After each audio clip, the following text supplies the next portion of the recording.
Soy José María Cuyás de Torres, otorrinolaringólogo, jubilado de la Seguridad Social, pero sigo trabajando en la medicina privada. Médicos que dejan huella, un podcast del Colegio de Médicos de Las Palmas.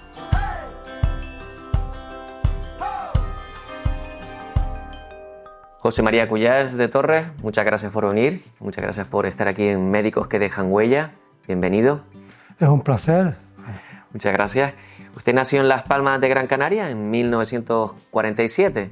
Efectivamente. ¿Qué recuerdos tiene de aquella época? Yo creo que lo que me acuerdo, bueno, del 47 no me acuerdo, pero sí me acuerdo ya cuando más o menos tenía 3 años, creo que son mis primeros recuerdos, pues un flemón que me tuvieron que abrir porque en la encía porque me dio un golpe, una caída, y me lo abrió mi abuelo, que también era médico.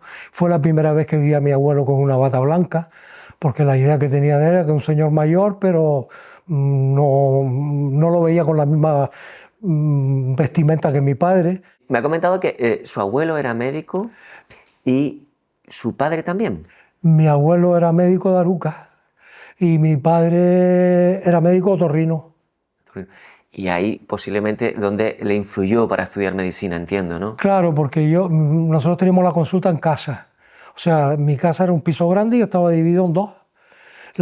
Una parte que se entraba por otra puerta era la consulta y luego estaba la entrada de nuestra casa, pero nosotros también estábamos comunicados por el salón principal de nuestra casa, daba justo al despacho de mi padre, donde tenía la habitación donde tenía la mesa de escritorio, hablaba con los enfermos, hacía las historias, tenía la biblioteca, etc.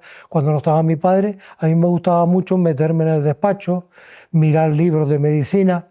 Claro, mi padre no lo sabía, por supuesto, y me ponía a leer cosas, me gustaba ver las vitrinas con el instrumental, en fin, era una cosa que, no sé, que pues prácticamente nací viendo eso. Y cuando tenía 13 o 14 años, muchas veces acompañé a mi padre al hospital militar a hacer algo. Alguna cosilla que le hacía falta, lo acompañaba. Eran otros tiempos. Claro, y eso se fue empapando. Claro, llega un momento que parece que sin darte cuenta, pues lo que quieres hacer es eso. Y claro, y además yo quería ser médico, pero quería ser otorrino. O sea, prácticamente ya estudié medicina pensando que quería ser otorrino, era lo que había vivido. Claro, lo tenía claro.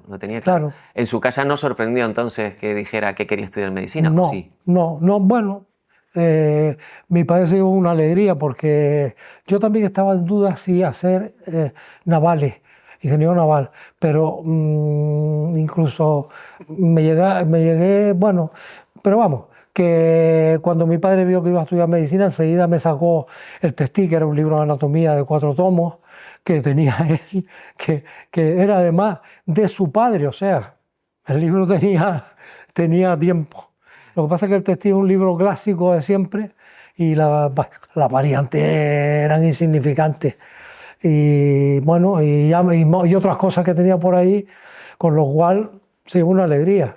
La misma que se llevó cuando mi hijo hizo medicina y terminó, y además cuando terminó el MIR dijo que quería coger otorrino, claro.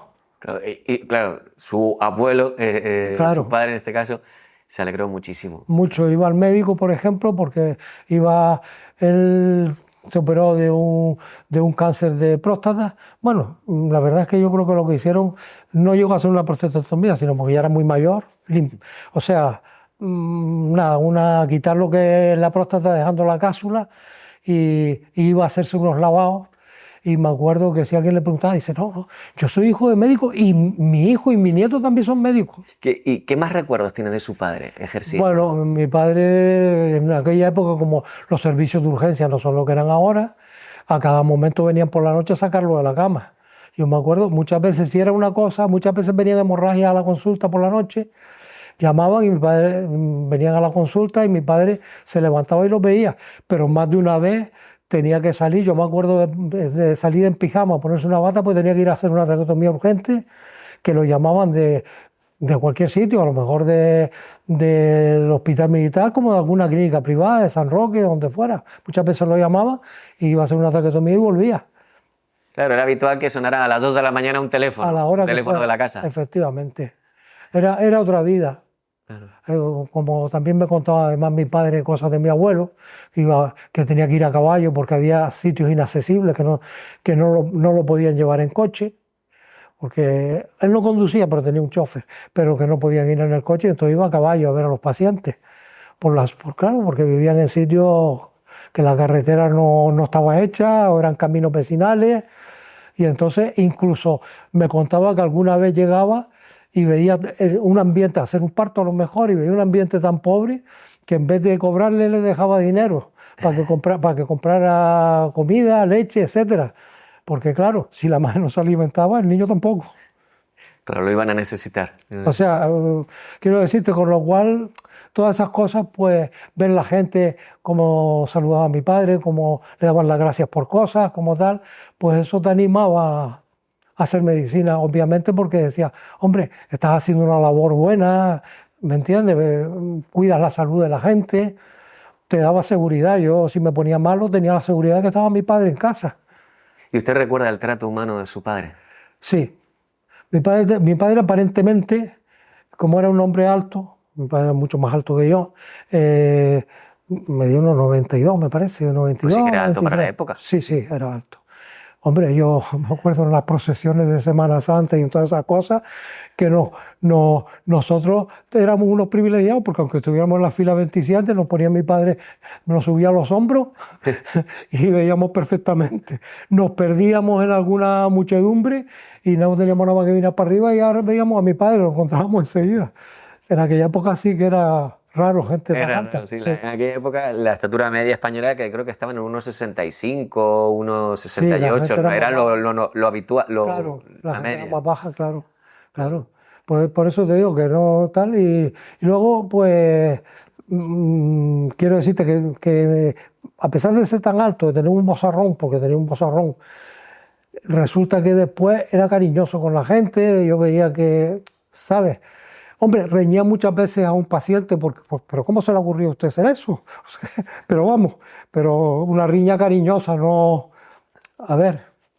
Y su educación en un principio fue adelantada a su tiempo, es decir, estuvo usted en el colegio alemán, En el Deutsche School, que tiene otro sistema sí, educativo. era otro sistema educativo. De manera que cuando teníamos 10 años, a mí me tocó con 10 años, a mi hermana mayor con 12 y a otra de mis hermanas, porque ya mi hermano no estaba ya en esa época nada, no había nacido. A mi otra hermana, que tenía 2 años menos que yo, nos quitó del colegio alemán porque se empeñó por 2 razones. Una, porque se empeñó en que teníamos que tener una educación religiosa, en las cosas de la época. De la época. Y entonces a mí me metió en los claretianos, en el Corazón de María, se llamaba entonces, y a mis hermanas, pues en las teresianas. Claro, lo que hacía era que nosotros por la tarde íbamos a la Alianza Francesa. O sea, cuando salíamos del colegio íbamos a la Alianza Francesa a estudiar, a aprender francés, claro. Y bueno, y yo al principio, claro, cuando empecé en el Corazón de María, me di cuenta de que no tenía que mirar nada, que cuando explicaban algo decía, bah, eso lo sabía. Los 2 primeros años viví del cuento, porque todo eso lo habíamos visto antes. Fíjate, yo me acuerdo, con 3 años nos ponían unas sumas enormes, porque empezamos con 3 años a ir al colegio. O sea, los goyes parvularios, pero nosotros nos ponían sumas. Y me acuerdo que, eso sí, nos dejaban un abaco para que hiciéramos la suma al principio, luego ya no había abaco. Y luego hacíamos como pequeñas ciudades como dioramas. Usted se fue a estudiar a Cádiz, como muchos otros canarios, Sí, porque yo tenía familia en Cádiz, mi madre era de Cádiz. Tenía familia en Cádiz. Claro, mi madre era de Cádiz y yo tenía mi familia prácticamente, tenía familia en muchos sitios, pero sobre todo en Cádiz. La más cercana en Cádiz. Gaditanos, claro. Claro. Y también estudió allí la especialidad. Sí, porque cuando terminé la carrera yo pensaba marcharme.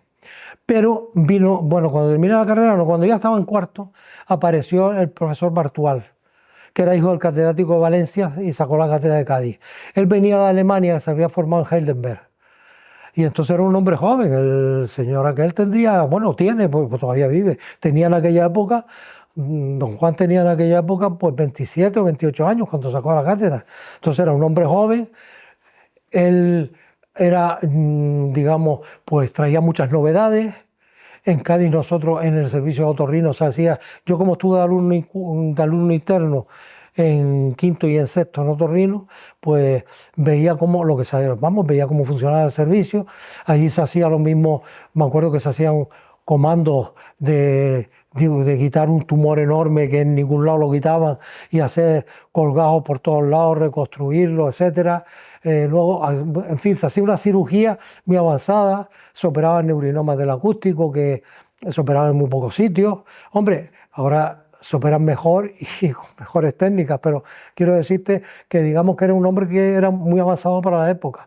Luego, Heidelberg, la Universidad de Heidelberg, le había regalado un equipo completo de estudios del vestíbulo, para hacer pruebas vestibulares en vértigo, etcétera, regalado por Heidelberg, en el que había, bueno, desde esto, ¿cómo se llama?, que todavía estaba empezando, potenciales evocados, con lo cual todas esas cosas, pues dijo, ¿para qué me voy al otro lado? Tenía escuela profesional, porque no todos los catedráticos, no en todas las facultades había escuela profesional, tenía que ser que el catedrático la tuviera.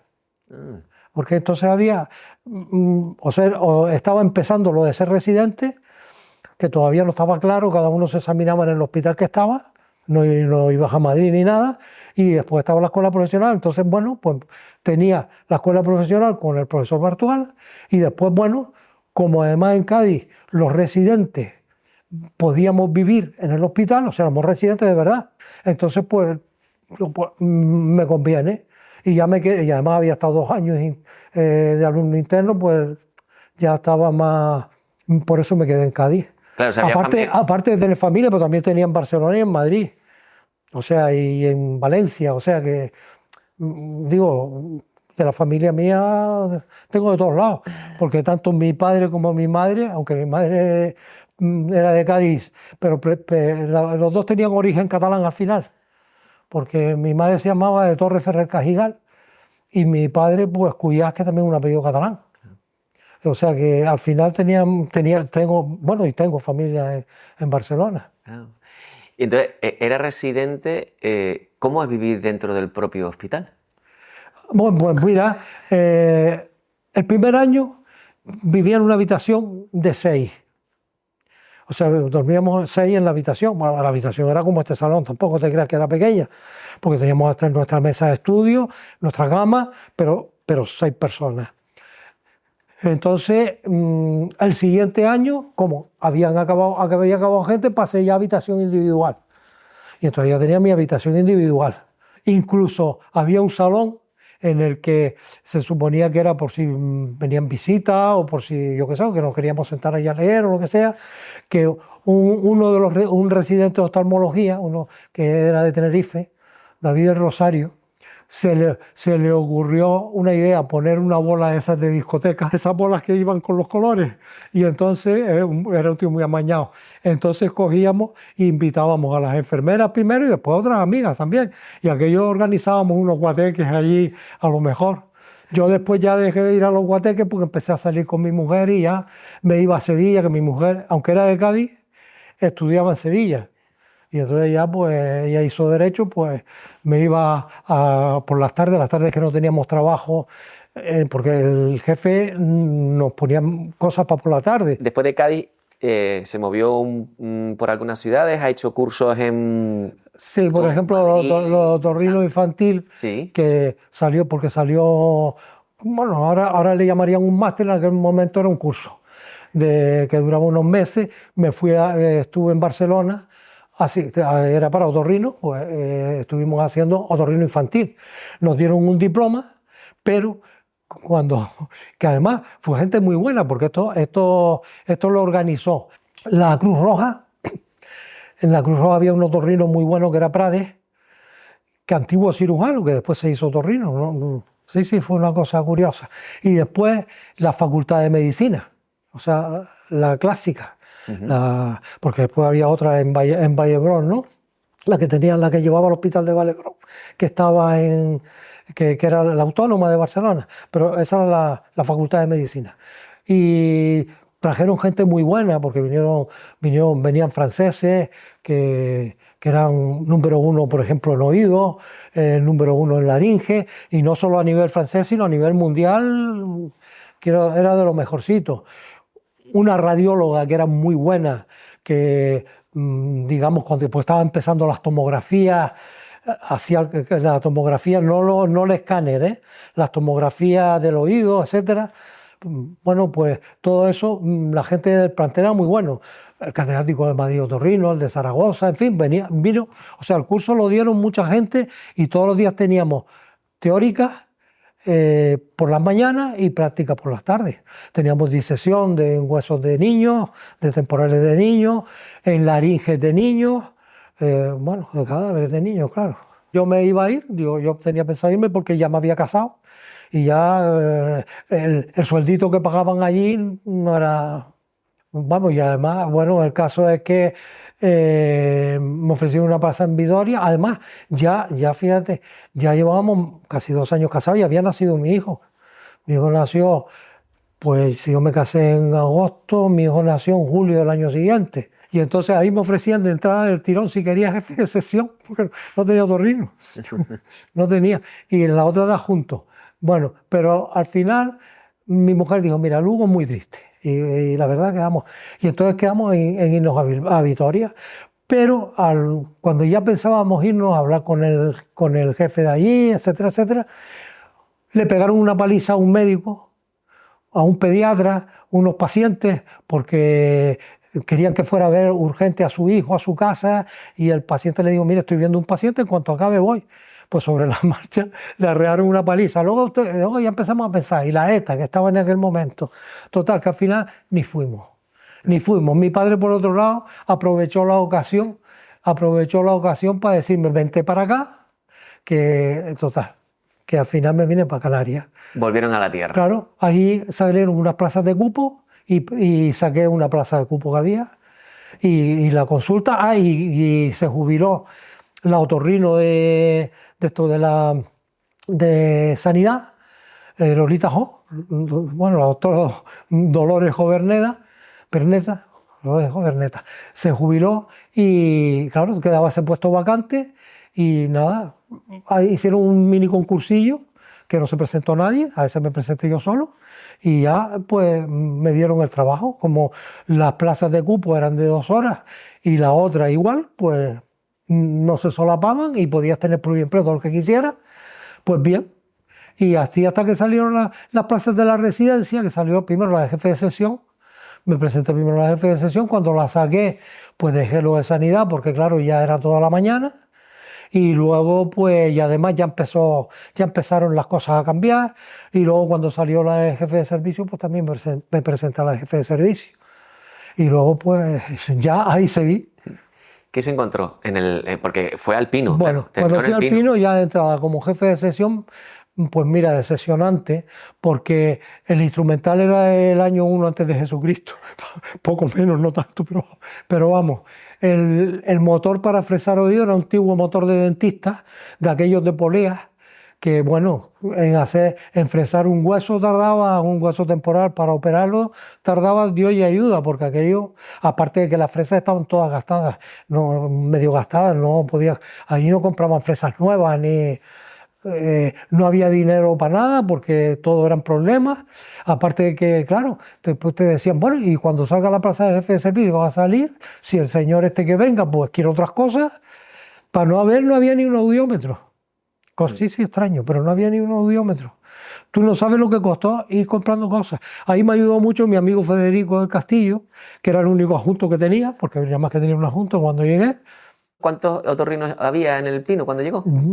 Federico y yo. Nada más. Nada más. Todo el de Los servicio. demás, es que antes las urgencias se cubrían con los otorrinos de cupo que se turnaban rigurosamente a hacer las urgencias cuando los llamaban. Estaban en su casa, había una urgencia y iban para allá. Al que le tocaba, ya sabía que le tocaba, que esa semana o lo que fuera que le tocaba, pues estaba para todo, para lo que ocurriera. Procuraban no llamarlos la mayoría de las veces lo arreglaba la gente que estaba en puerta o lo que fuera, pero claro, tenían que ir. Me encuentro que además ya, como ya había 2 otorrinos en el Pino, se acabaron las guardias de los otros. Entonces estábamos un día, Federico y yo, un día sí, un día no de guardia. O sea, total. Y además encima, problemas por todos lados. Además encima nos decían, no, como las guardias de otorrinos son localizadas, dice, si los llamamos cobran, si no los llamamos no cobran. O sea, al principio no cobrábamos la guardia, después ya solo arreglamos, pero las peleas constantemente en la Junta Facultativa, y dije, bueno, vamos a ver. O sea, yo tengo que estar todo el día pendiente en mi casa del teléfono, y si salgo, me voy a tomar un café a la calle, tengo que llamar desde la cafetería, mira que estoy aquí. Otra vez a llamar, mira que salgo de aquí para allá. Después ya empezaron los buscas. Si no te ibas muy lejos, el busca funcionaba, pero que fuera...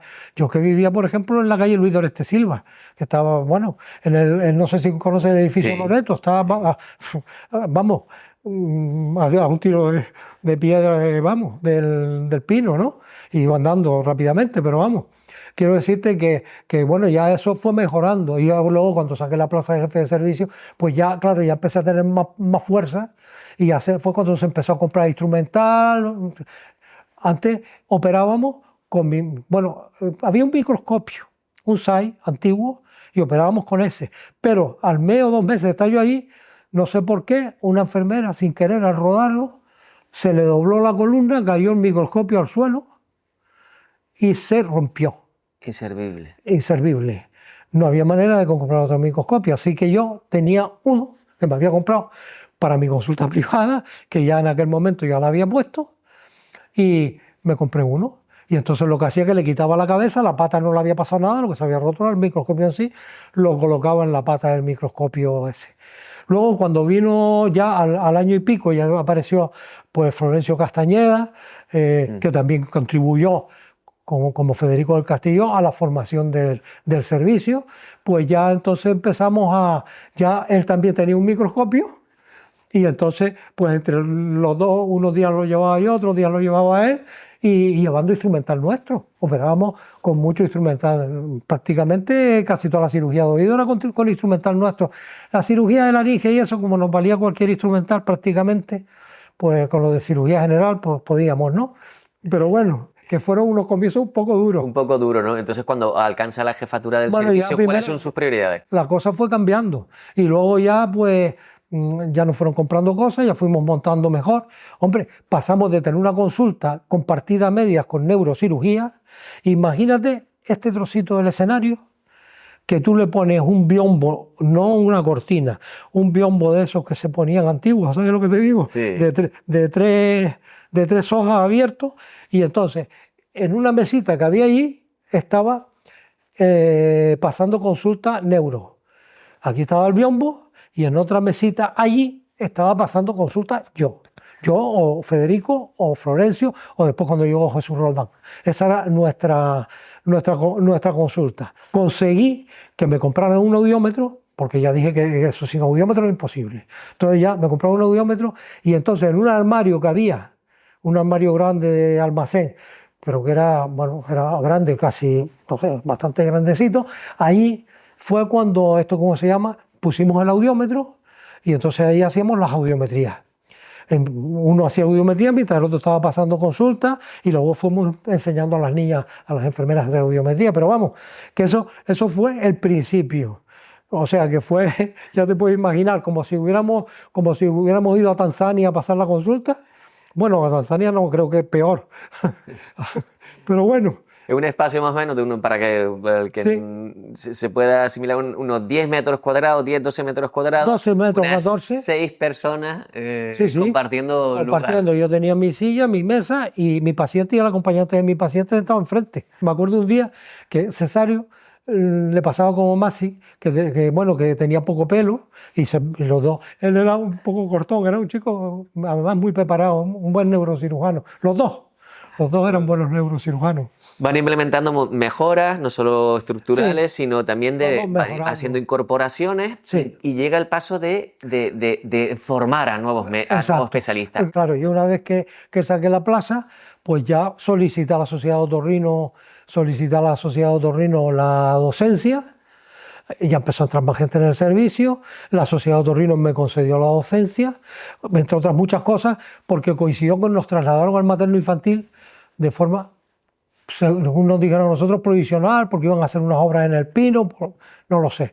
Pero el caso es que esa provisionalidad duró 20 y pico años. Ganamos de tener 3 camas de hombres y 3 de mujeres en el Pino, que nos las teníamos que ingeniar para después trasladar enfermos a Santa Catalina o donde fuera, para poder eso. Incluso llegó un momento que teníamos que operar en Santa Catalina. Un día, cada día de la semana iba uno del servicio a operar. Nos vamos entonces al materno y me encuentro de repente con una sala de 20 camas. La habitación que más camas tenía era de 2 y otras de 1. O sea que teníamos, bueno, una buena planta, y luego pues la consulta era un poco virriosa, pero comparado con la del Pino era una consulta con 3 puestos de trabajo, una salita para nosotros hacer cosas con el microscopio locales o exploraciones allí, con una cabina de audiometría de audiometría de verdad.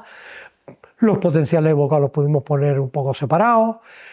Bueno, fue cambiando la cosa. Conseguimos un aparato para pruebas vestibulares muy antiguo, pero en aquella época era moderno, que eran de tinta y a cada momento se averiaba porque era muy primitivo, pero vamos, que ya fuimos consiguiendo otras cosas. Teníamos un fibroscopio, que claro, teníamos terminado con un paciente y había que poner un líquido a esterilizar, con lo cual yo estaba viendo pacientes y de repente pues cogía y a lo mejor le decía a la enfermera, dice, bueno, siéntame hasta allí, que en los 10 minutos que queda todavía del anterior que hice la fibroscopia, me lo sientas en el cuarto de la fibroscopia, que yo voy viendo a otro paciente. Nos montaron, yo sé que me has puesto, bueno, nos montaban el cubo de acero, lo forró de platina, con una platina. Y se veía como si fuera un cubo de verdad, pero puesto ahí, al lado del sillón. Y la mesita con el fibroscopio y el tubito para meter el fibroscopio, ¿vale? Y no había nada más. Entonces llega la enfermera y le dice a un señor, claro, como le decía siempre, mire, siéntese usted ahí al fondo. Bueno, pues una de las veces que voy, que digo, bueno, ya estará estéril eso, me encuentro el sillón de otorrino vacío y el señor sentado en el cubo de Colón, del jabón Colón, ¿te acuerdas los cubos aquellos redondos? Sentado ahí así. Digo, pero bueno, pero oiga, ¿qué hace usted aquí sentado? Y dice, no, la enfermera me dijo que me sentara allí, siéntese ahí al fondo. Así que aquí estoy. Digo, pero hombre, siéntese aquí. Dice, como yo vi que nada más que había un sillón, digo, se será para el médico. Pero claro, la gente ha cambiado mucho. Ha cambiado mucho. Aquella época era distinta. Si tuviera que elegir de todo la otorrino que hace usted se define más como por el cáncer de laringe y por los acúfenos. Sí, porque mira, una de las cosas que me llamó la atención para hacer otorrinolaringología fue la microcirugía, sobre todo la microcirugía de oído, que estaba empezando. Estaba también empezando, bueno, esa empezó un poquito más tarde, la de laringe, pero bueno, eso era una de las cosas, pero bueno, luego llegó la realidad. Era un hospital en lo que teníamos que hacer más cuello, entonces pues nos dedicamos casi más a la cirugía grande, a la cirugía abierta, etcétera. Pero bueno, quiero decirte, no, eso no quiere decir que me disguste lo otro. Eso por un lado. Entonces me dediqué más a hacer cáncer de laringe, también operar cáncer de tiroides, de la glándula tiroides, hacer vaciamientos de cuello, etcétera. O sea, nos dedicamos un poco más porque era, la demanda. Bueno, pero claro, no quiere decir que lo otro no me gustara. Y luego lo de los acúfenos, porque ha sido un tema que últimamente ha ido adquiriendo una importancia tremenda. Porque antes la gente, cuando tenía acúfenos, los soportaba muy bien, o mucho mejor. Y era raro el que no lo soportaba. Pero claro, con el tiempo, con internet y con una serie de cosas, la gente de repente se ha vuelto un poco, digamos, sensible al acúfeno. Tanto es, se ha vuelto tan sensible al acúfeno que, claro, te obliga a estudiarlo y te obliga a ver cómo resolverlo. Pero claro, En internet escriben todos los que no se les ha quitado el acúfeno, todos los que han tenido problemas y todos los que quieren sacar un poco de dinero con el acúfeno, claro. Porque sacando inventos extraños que no funcionan, pero que bueno, que la gente va, paga y se los pone y hace el invento y luego, paga dinero y va a determinados sitios. Porque claro, el señor que tiene el ruido empieza a leer, esto no se cura, esto va más, hay gente que se ha suicidado, hay gente que no sé qué, hay gente que no puede vivir. Claro, entonces ya el ruido ya no está en el oído, ya está en la cabeza. Hombre, otras veces porque hay un tumor, porque, en fin, claro, lo primero que tienes que decirle al enfermo, mire usted, porque cuando vienen asustados, que tengo un acúfeno, mire usted, que tengo acúfeno, me han diagnosticado acúfeno. Digo, mire, no le han diagnosticado acúfeno. Usted le ha dicho al médico que usted tiene acúfeno. Dice, no, yo no sabía yo después lo he leído, pero yo no sabía. Digo, no. Usted, es como si usted me dice a mí, mire, cada vez que muevo el cuello, el codo veo las estrellas. Le digo, ¿tiene usted dolor? Diagnóstico, dolor. Pues eso es lo mismo, eso es un síntoma de millones de cosas, o miles de cosas. Claro, luego habrá que ver de qué es y por qué es. Y entonces, claro, pues eso me ha obligado a irme metiendo en el tema. Porque es que la gente se obsesiona. A mí me puede llegar un paciente, y me ha pasado muchas veces, llegarme un paciente y decirme, mire usted, me llamó un amigo. Una vez fue un guardia civil, otra vez, pero ya me ha pasado 2 o 3 veces. Y entonces es verdad que hay algunos que no se quitan, realmente, y hay muchos que son totalmente psiquiátricos ya, o sea, no es que el enfermo esté loco, pero se ha obsesionado de tal manera que está... que los tiene sin tener. Lo tiene, como el que ve una mosca volante. Y dice, cada vez que miro algo blanco ve una mosca volante. La mayoría de la gente ni caso, vio la mosca volante y ya está, y después ni se acuerda. Claro. Ahora, como tú le empieces a dar que si el que ve una mosca volante tiene no sé qué, que si el que ve una mosca volante, estoy seguro que están todo el día mirando al blanco a ver si ven la mosca. Pequeños fallos en el vidrio, tonterías, o un píxel que se le ha fundido en la retina, pero vamos, quiero decirte. También ha tocado diferentes áreas. Hay una que le quería preguntar por el implante coclear, que se le presentó en plena carrera. Bueno, mira, yo tenía mucho interés por los implantes cocleares porque una época que estuve en Barcelona estaba Prades, que era el otorrino que dio de Barcelona, que estaba en la Cruz Roja, que había sido un antiguo cirujano, había empezado con 2 cosas. Una, a hacer esto, como se llama, revascularizaciones en el oído para mejorar los acúfenos. Y otra, había ideado, o lo había copiado de alguien, es que no lo sé, porque, hay una especie de gusanillo. Primero no era un gusanillo, primero eran unos electrodos que se ponía uno en el promontorio del oído y otro que se ponía en otra zona del oído, y entonces emitían unas señales eléctricas. Y entonces eso, pues, había un polo positivo y uno negativo. Y entonces eso producía una sensación acústica cuando había un ruido fuerte o cuando había tal. Entonces eso él ponía algunos de esos, estaba empezando.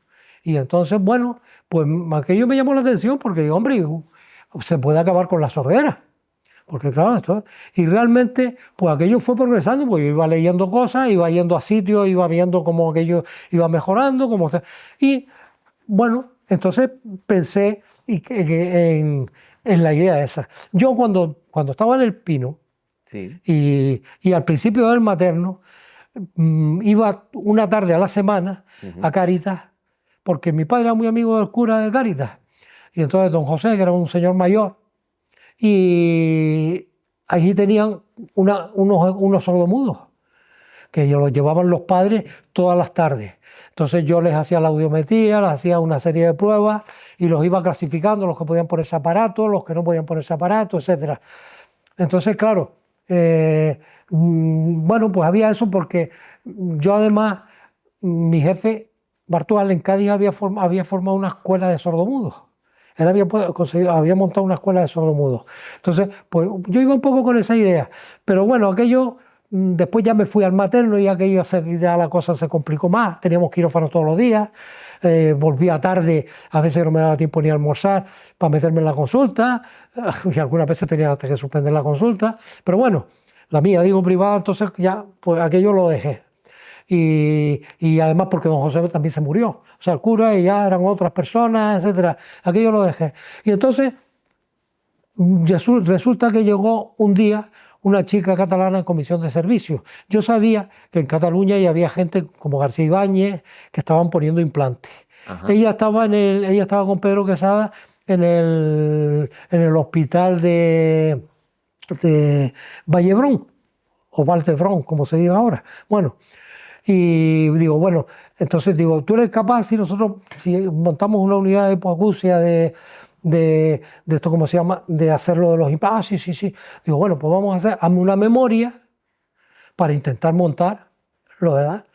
En esto, a todas estas, me escribe por medio de la hermana de Ángel Ramos, me dice que tenía interés en venirse a Las Palmas, que había hecho el MIR en Salamanca, y se viene Ángel. Digo, pues nada, estupendo. Entonces se viene Ángel Ramos a Las Palmas. Y Ángel tenía interés en montarlo y además ya había estado con implantes, no sé si los había puesto, pero por lo menos los había visto poner y había visto el movimiento, porque claro, poner el implante no es poner el implante, es estudiar al paciente, poner el implante y luego encargarte de tener un sistema de rehabilitación y reprogramarlo, etcétera, etcétera. Pero todo eso, Ángel estaba bien formado. Claro, porque no solo hay que ponerlo, sino que además hay que educar al cerebro. Hombre, si nace sordo-mudo y te ponen pronto el implante, a veces la rehabilitación es muy pequeña porque es como tú estás oyendo ya de entrada así. Claro. A ver si me entiendes lo que quiero decirte. ¿Y cómo es el momento como profesional, como médico? El momento en el que se le pone un implante a un paciente, como el que acaba de contar, ¿no? Que tiene poca rehabilitación ese momento en el que de repente es consciente de que puede escuchar. Hombre, imagínate la sonrisa, la cara de alegría de él y de la familia. Claro, porque claro, oye una cosa no ha habido en su vida, hay otros que se asustan, depende, pero vamos, pero claro, enseguida ya, o sea, bien, y si son mayores, por ejemplo, que de repente te digan, ay, estoy cayendo una gota, o estoy oyendo una gota de agua caer porque había un grifo, porque, ¿sabes? Claro, digamos, es muy importante. Entonces, pues yo aproveché eso, en parte, porque Ángel también tenía interés, y entonces digo, pues mira, Ángel, yo te apoyo, y se monta esto.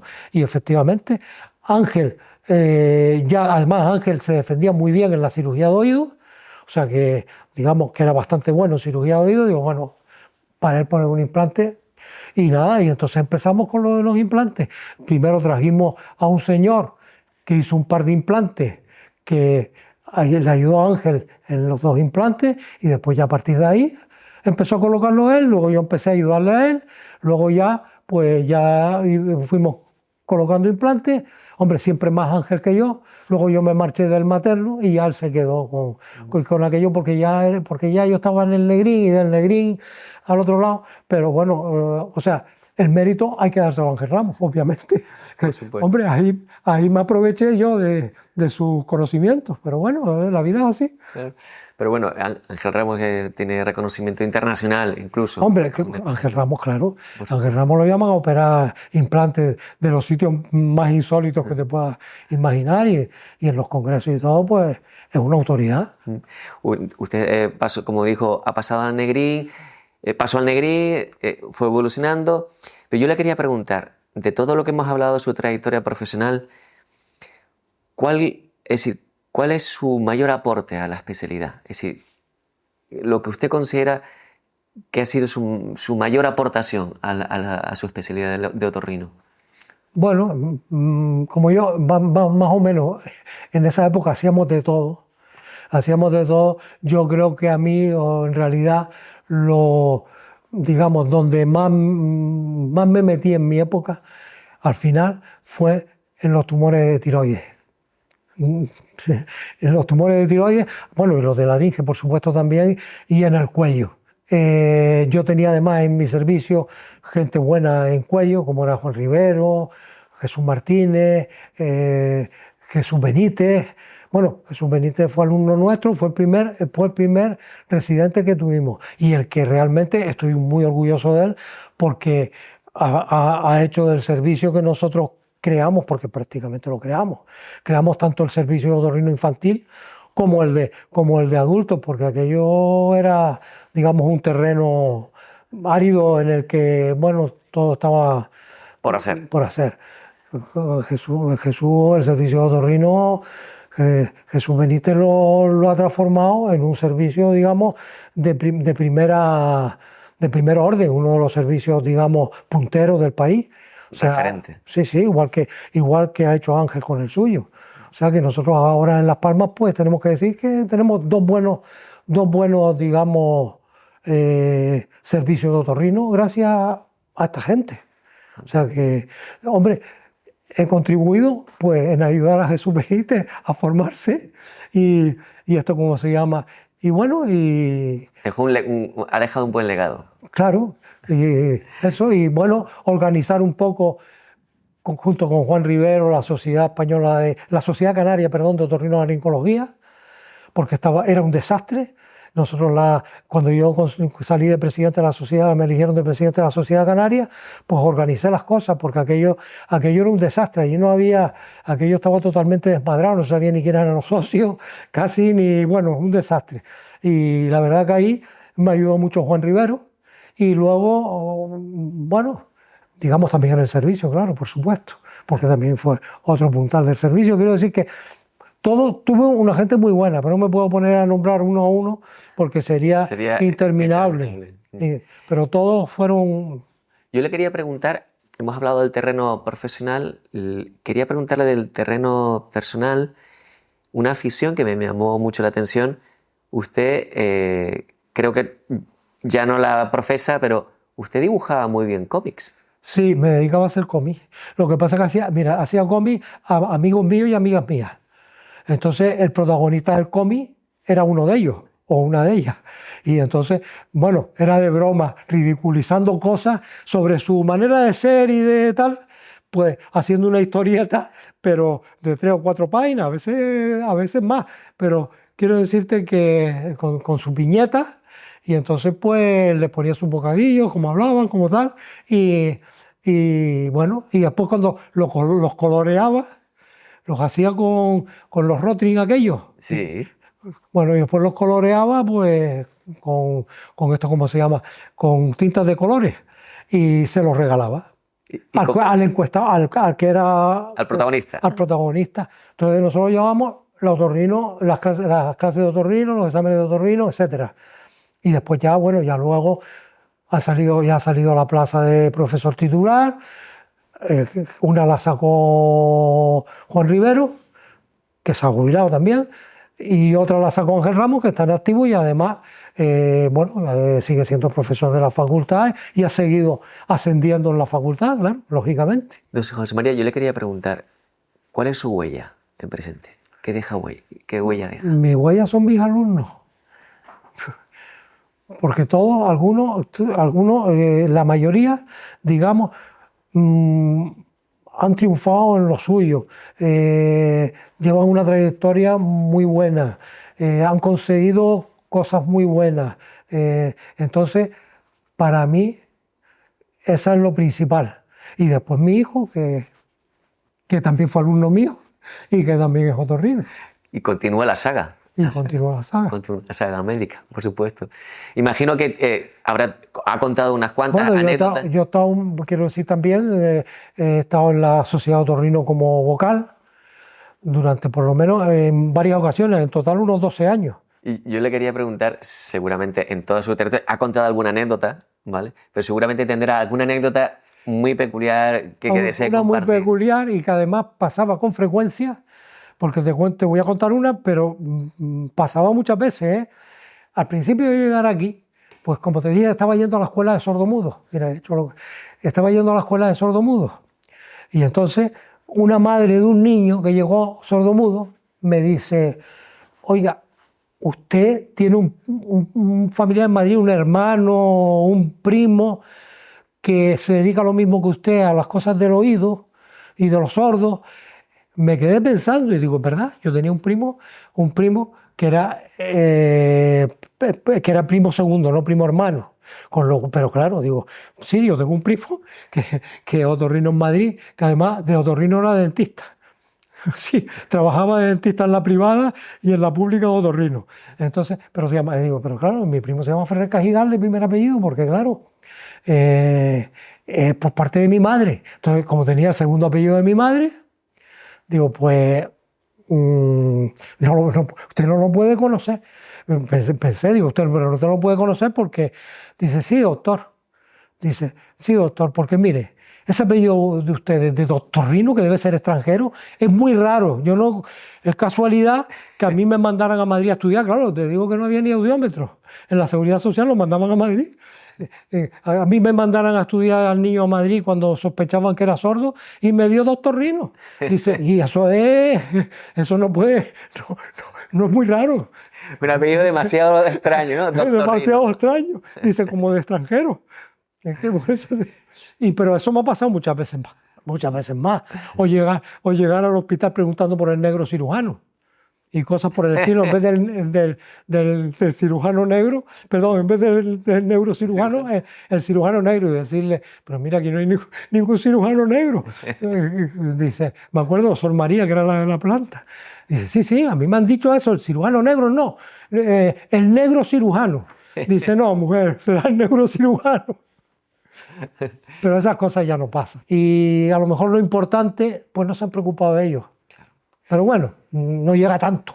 Para terminar, José María, le quería preguntar, ¿cuál ha sido el momento más, o cuál es el momento más gratificante de su carrera? Bueno, mira, te lo estaba diciendo.